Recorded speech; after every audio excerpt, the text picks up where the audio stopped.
الحمدللہ رب العالمین والصلاة والسلام علی سید المرسلین اما بعد فاعوذ باللہ من الشیطان الرجیم بسم اللہ الرحمن الرحیم۔ انشاءاللہ الکریم اب ہم آپ کو اعتکاف کے بارے میں کچھ اعتکافی فضیلت پر بات کریں گے، کچھ اعتکاف کے آداب کے اوپر بات کریں گے اور کچھ ہم بات کریں گے کہ اعتکاف میں ضروریات اشیاء یعنی کہ ان چیزوں کے بارے میں بات کریں گے کہ جن اشیاء کی اعتکاف میں ضرورت ہوتی ہے۔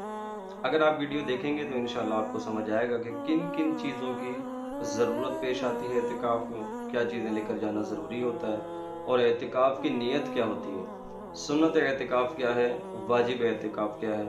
انشاءاللہ اس چیز پر اب ہم گفتگو کریں گے۔ سب سے پہلے ہم بات کریں گے اعتکاف کی نیت کیا ہونی چاہیے اور نیت کیا ہوتی ہے۔ تو سماعت کر لیں کہ اعتکاف کی نیت کیسے کی جاتی ہے۔ مسجد میں داخل ہونے کے بعد ہم نے یہ کلمات ادا کرنے ہیں: میں اللہ عز و جل کی رضا کے لیے ماہ رمضان المبارک کے آخری عشرے کے سنت اعتکاف کی نیت کرتا ہوں۔ دل میں نیت ہونا شرط ہے، دل میں نیت ہوتے ہوئے زبان سے بھی کہہ لینا بہتر ہے۔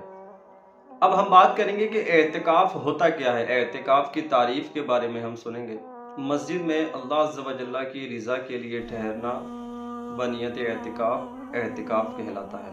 اس کے لیے شرط کیا ہے کہ وہ مسلمان عقل مند ہو اور پاک صاف ہو۔ اب اس کے لیے بالغ ہونا شرط نہیں ہے، جو نابالغ ہے لیکن سمجھدار ہے وہ بھی اعتکاف میں بیٹھ سکتا ہے۔ اب ان شرطوں کو مد نظر رکھتے ہوئے جو اعتکاف کی نیت سے مسجد میں ٹھہرے گا اسے اعتکاف کہتے ہیں، اس کا اعتکاف صحیح ہوگا۔